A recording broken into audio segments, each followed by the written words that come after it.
Pernahkah terbersit di pikiran kalian? Bagaimana jika kebahagiaan yang sedang kamu bangun di atas perasaan cinta ternyata adalah api yang sedang membakar rumah tangga orang lain? Banyak wanita terjebak dalam rasa yang mereka sebut cinta sejati. Padahal dalam pandangan syariat, itu adalah awal dari bencana besar di dunia dan akhirat. Sahabat beriman yang dirahmati Allah, sebelum kita masuk ke pembahasan mendalam yang akan membuka mata hati kita tentang dosa mencintai suami orang, pastikan kalian sudah menekan tombol like, memberikan komentar yang bermanfaat, dan subscribe agar kita bisa terus belajar bersama di channel ini.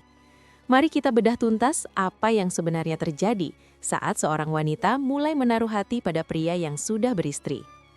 Cinta memang sebuah fitrah. Namun, cinta yang ditujukan kepada suami orang adalah sebuah bentuk pengkhianatan terhadap sesama wanita dan pelanggaran terhadap batasan Allah. Banyak yang beralasan bahwa perasaan tidak bisa diatur. Namun dalam Islam, cinta harus dikendalikan oleh iman, bukan oleh hawa nafsu. Mencintai suami orang seringkali menjadi pintu masuk bagi syaitan untuk menjerumuskan manusia ke dalam lembah perzinahan. Minimal dimulai dari zina mata karena keinginan untuk terus menatap dan zina hati karena terus membayangkan. Allah Subhanahu wa Ta'ala telah memberikan peringatan yang sangat tegas dalam Al-Quran melalui surat Al-Isra ayat 32 yang berbunyi, "Wala taqrabuz zina, innahu kana fahisyatan wa sa'a sabila." Artinya, dan janganlah kamu mendekati zina. Sesungguhnya zina itu adalah suatu perbuatan yang keji dan suatu jalan yang buruk.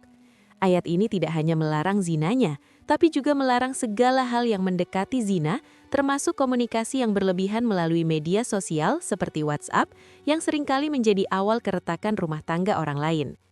Sahabat beriman, tindakan merusak hubungan suami istri dalam Islam memiliki konsekuensi hukum yang sangat berat. Hal ini dipertegas dalam sebuah hadis, di mana Rasulullah Shallallahu Alaihi Wasallam bersabda bahwa barang siapa yang merusak hubungan seorang wanita dari suaminya, maka ia bukanlah bagian dari golongan kaum muslimin. Ini adalah peringatan keras bahwa tindakan tersebut bisa mengeluarkan seseorang dari keberkahan umat Nabi Muhammad. Dampak buruk dari mencintai suami orang seringkali mendorong seseorang melakukan perbuatan syirik, seperti menggunakan guna-guna atau sihir untuk memikat hati pria tersebut. Ini adalah dosa yang tidak terampuni jika pelakunya tidak bertaubat nasuha, karena ia telah menduakan Allah demi memenuhi ambisi cintanya. Selain itu, fenomena menjebak pria dengan fitnah agar terpaksa menikahi adalah tindakan yang sangat zalim.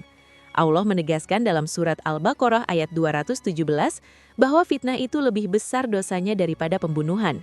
Bayangkan, dengan menghancurkan kebahagiaan istri sah dan anak-anaknya, seorang wanita sebenarnya sedang menimbun bara api untuk dirinya sendiri.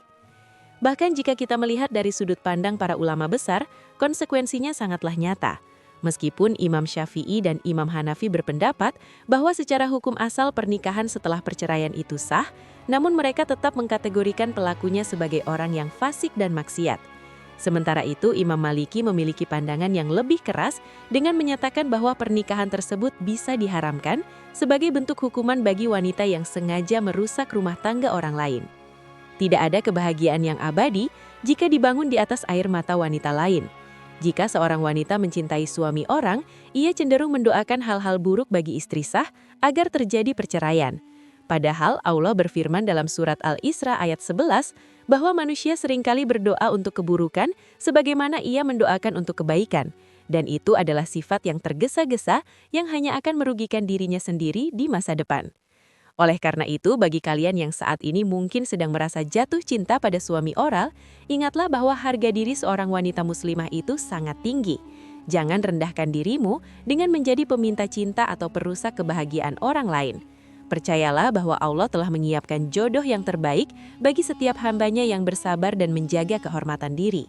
Dunia ini luas, dan masih banyak pria single yang jauh lebih pantas menjadi imammu tanpa harus menyakiti hati wanita lain.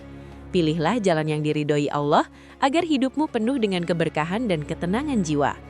Semoga pembahasan mendalam ini bermanfaat dan menjadi pengingat bagi kita semua agar selalu berada di jalannya. Jangan lupa untuk menyaksikan video berikutnya yang akan membahas tentang tanda-tanda Allah sedang memberikan hidayah kepada hambanya agar kita bisa terus memperbaiki diri setiap harinya. Terima kasih telah menyimak hingga akhir. Semoga kita semua selalu dalam lindungan Allah Subhanahu wa Ta'ala. Wassalamualaikum warahmatullahi wabarakatuh.